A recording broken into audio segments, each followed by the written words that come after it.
Water change ചെയ്യുന്ന സമയത്ത് ഈ ഒരു ബ്ലാക്ക് ചെയിൻ ഗൗരാമിയെ നമ്മൾ ഈ ഒരു ചെറിയ കണ്ടെയ്നറിലിട്ടാണ് വെക്കാറുള്ളത്. ലിഡൊന്നും നമ്മളിങ്ങനെ അടച്ച് വെക്കാറില്ല, തുറന്ന് തന്നെയാണ് വെക്കാറുള്ളത്. പുള്ളിക്കാരൻ വലിയ ഇഷ്യൂ കാര്യങ്ങളൊന്നും ഉണ്ടാക്കാറില്ല. നമ്മളുമായിട്ട് നല്ല രീതിയിൽ സഹകരിച്ചാണ് ഇത് പോകാറുള്ളത്. ഇത് ഇപ്പോൾ അത്യാവശ്യം സൈസായിട്ടുണ്ട്, 1 ഫീറ്റ് സൈസായിട്ടുണ്ട്. അതുകൊണ്ട് തന്നെ ഈ ഒരു കണ്ടെയ്നറിൽ പ്രോപ്പറായിട്ട് അതിന് നിൽക്കാനായിട്ട് പറ്റുന്നില്ല. ഈ ഒരു സാഹചര്യത്തിൽ മറ്റു പല മീനുകളാണെന്നുണ്ടെങ്കിൽ തീർച്ചയായിട്ടും പുറത്തേക്ക് ചാടാനുള്ള ഒരു ശ്രമവും കാര്യങ്ങളൊക്കെ അവർ നടത്തും. എന്തായാലും ഈ ജയൻറ്റ് ഗൗരാമികൾ ഇക്കാര്യത്തിൽ വളരെ ക്വയറ്റാണ്. അതുകൊണ്ട് തന്നെ നമുക്ക് തീരെ ബുദ്ധിമുട്ടില്ലാതെ വളരെ ഈസി ആയിട്ട് തന്നെ ടാങ്കിലെ വാട്ടർ ചേഞ്ചും കാര്യങ്ങളൊക്കെ ചെയ്യാനായിട്ട് പറ്റാറുണ്ട്. നമ്മൾ കാർ പോർച്ചിലെ ടാങ്കിലെ വാട്ടർ ചേഞ്ചിൻ്റെ ഭാഗമായിട്ട് ഇതിനെ ഈ കണ്ടെയ്നറിലേക്ക് മാറ്റിയതാണ്. ഇതിൻ്റെ സൈസ് നമ്മൾ കൃത്യമായിട്ട് തന്നെ ചെക്ക് ചെയ്ത് നോക്കിയിട്ടുണ്ടായിരുന്നു. കൃത്യമായിട്ട് 1 ഫീറ്റ് തന്നെ ആയിട്ടുണ്ട്. പിന്നെ മൊത്തത്തിൽ നമ്മളൊരു ഹെൽത്ത് ചെക്കപ്പ് കാര്യങ്ങളെല്ലാം നടത്തിയിട്ടുണ്ടായിരുന്നു. കാരണം ഈ ഒരു ജയൻറ്റ് ഗൗരാമിക്കാണ് നമ്മൾ ആഴ്ചയിൽ 2 തവണ ചിക്കൻ ഫീഡ് ചെയ്യുന്നത്. അതുപോലെ തന്നെ ഒരു തവണ നമ്മൾ ഇലവർഗ്ഗങ്ങളാണ് ഫീഡ് ചെയ്യുന്നത്. അങ്ങനെ വെജും നോൺ വെജും ആയിട്ട് ഒരു കോമ്പിനേഷനിലാണ് ആഴ്ചയിൽ നമ്മൾ ഇതിന് ഫീഡ് ചെയ്യുന്നത്.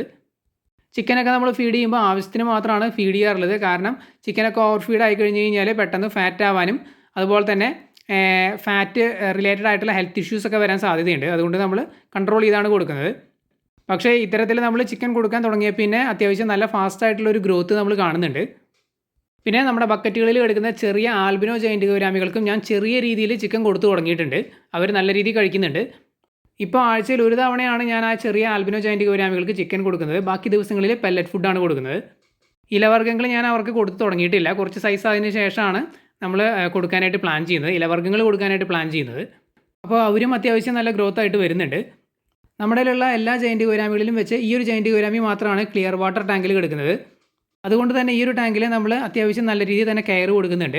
കാരണം ആൽഗയൊക്കെയുള്ള ടാങ്കുകളാണെന്നുണ്ടെങ്കിൽ നാച്ചുറലായിട്ട് ചെറിയ രീതിയിൽ ഫിൽട്രേഷനും കാര്യങ്ങളൊക്കെ നടക്കും. ഇത് ക്ലിയർ വാട്ടറാണ്. അതുകൊണ്ട് തന്നെ അമോണിയ കാര്യങ്ങളൊക്കെ ബിൽഡപ്പ് ആവുന്നുണ്ടോ അതൊക്കെ നമ്മൾ കൃത്യമായിട്ട് തന്നെ ചെക്ക് ചെയ്യുന്നുണ്ട്.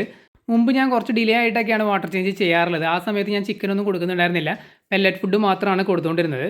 ഇപ്പോൾ നമ്മൾ ചിക്കനൊക്കെ കൊടുക്കുന്നതുകൊണ്ടാണ് കൂടുതൽ ശ്രദ്ധിക്കുന്നത്. കാരണം നോൺ വെജൊക്കെ കൊടുക്കുന്ന വെള്ളത്തിൽ പെട്ടെന്ന് തന്നെ ഈ പറഞ്ഞ പോലെ അമോണിയ നൈട്രൈറ്റിൻ്റെ അളവ് കൂടാനും അതുപോലെ തന്നെ ഇൻഫെക്ഷനൊക്കെ പെട്ടെന്ന് വരാനും സാധ്യതയുണ്ട്. ഏതെങ്കിലും രീതിയിലുള്ള അസുഖങ്ങളോ ഇൻഫെക്ഷനുകളോ ഒക്കെ വരാതിരിക്കാൻ വേണ്ടിയിട്ടാണ് എല്ലാ പ്രാവശ്യവും നമ്മൾ ഇതുപോലെ വാട്ടർ ചേഞ്ച് ചെയ്യുമ്പോൾ തന്നെ നമ്മൾ സോൾട്ട് ആഡ് ചെയ്ത് കൊടുക്കാറുണ്ട്.